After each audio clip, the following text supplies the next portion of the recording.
I did email her. I love how she waves. Okay. According to the U.S. State Department and DoSomething.org, 600,000 to 800,000 people are trafficked across international borders every year, of which 80% are female and half are children. Sex trafficking is a very unfortunate thing happening in the world right now. Oftentimes, you turn on the news or read on social media about groups of people that try to lure you in or follow you while you are in public. In a lot of these stories you see or hear, women are being targeted.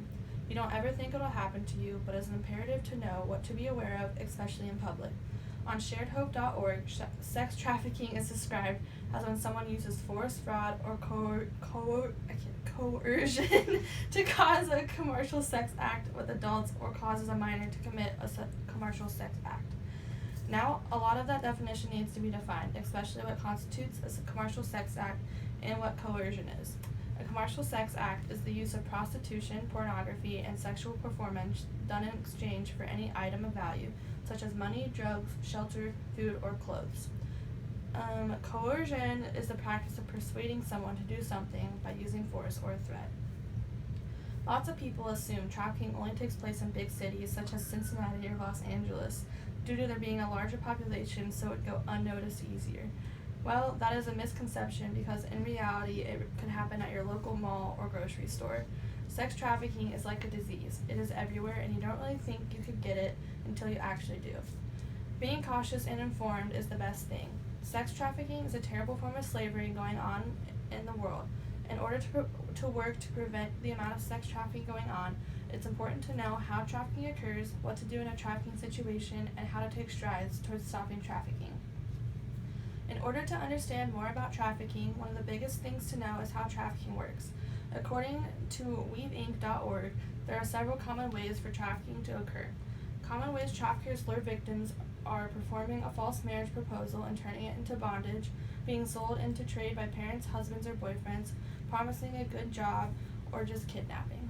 Reading that women are sold into trade by family members or significant others is very eye-opening for me. For the unfortunate women and children who do get caught up in the trafficking system, some are tough. Instead of cooperating and just getting raped and passed along like a toy, they fight back against the traffickers. Some are successful, but that is often with the less serious traffickers who are inexperienced. For those who are unsuccessful, a process known as conditioning is performed by the traffickers. Basically, conditioning is harming the victims or treating them unpleasantly to get them to do what the traffickers want them to do. According to weaving.org, examples of conditioning include starvation, beatings, grooming, abuse, gang rape, drugs, or threats of violence to the victims' families. Now, using tactics of threats would obviously not be used on women or children whose families sold them to trafficking, but for those who were kidnapped, that is one of the major ways traffickers condition. Conditioning with drugs is also very common, as there are a lot of drugs that alter how the brain thinks and acts. I feel like conditioning is often seen on cop shows when there are missions involving gangs or groups overseas. You see they kidnap females and drug them to do the things they want them to do, and you think it could never happen in real life, but it does. It is terrible. One final way trafficking can occur is through social media. Social media is everywhere in today's world, with 6-year-olds having smartphones and teens posting every single thing they are doing on Twitter or Snapchat. Personally, when I was allowed to join the social media world, my parents lectured me on the appropriate things to post. They also had my passwords for my different accounts. According to phys.org, social media posts that entice predators include expressions of fear, emptiness, and disappointment. Being aware of what you are posting when is important in order to keep creepy people away.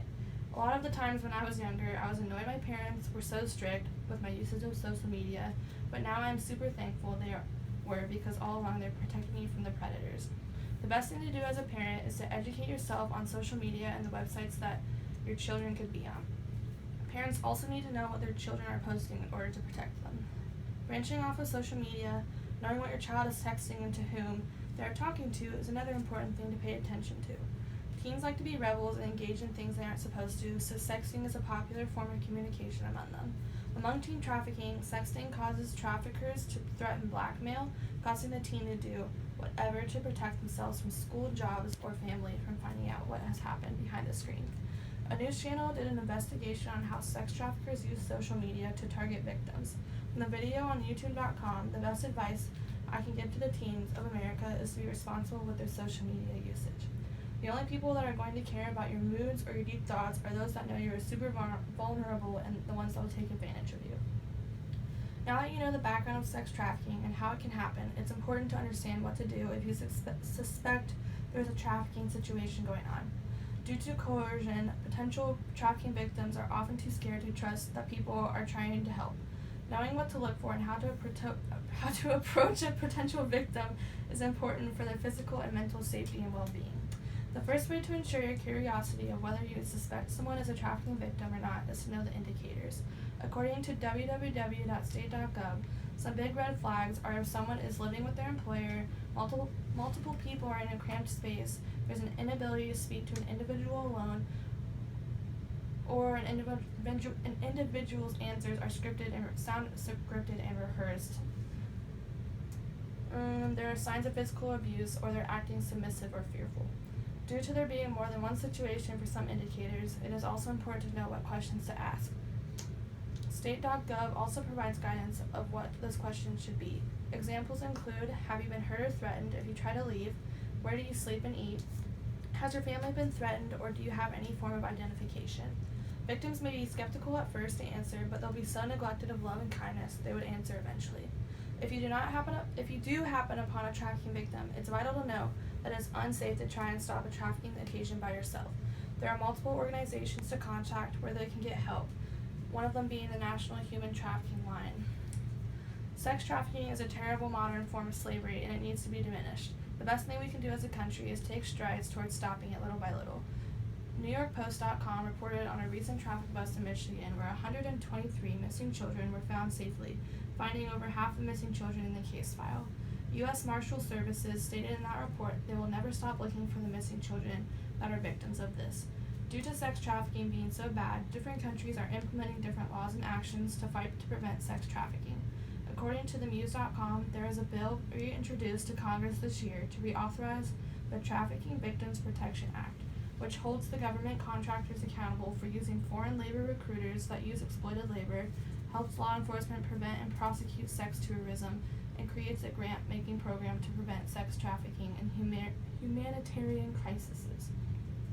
Some other countries that have laws or acts for trafficking include India, Cambodia, South Korea, Sweden, and Denmark. Countries are starting to notice the toll the world is taking due to trafficking, and measures are being taken to start preventing it. A great way to also support the fight to end sex trafficking is through volunteer work. EndSlaveryNow.org has a huge list of volunteer centers and groups you can help out at to stop sex trafficking and other types of trafficking. For us here near Indy, there is a place called the Julian Center that you can volunteer at to help the trafficking victims. Volunteering a few times a year can make a difference in the world of sex trafficking. In conclusion, sex trafficking is a major issue around the world, and people need to be willing to hear and learn more about it.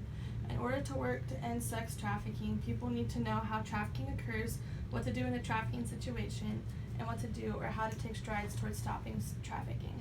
Sex trafficking is a scary thing to think about, knowing you could be sitting next to a trafficker or a victim in class. But with the information learned today, I believe that as a nation, we can make big strides towards decreasing the numbers of victims in the world and hopefully put an end to sex trafficking as a whole. So as a recap for information on sex trafficking, this is the process where the buyer contacts the trafficker, and the trafficker hits the victim, and the victim is given to the buyer.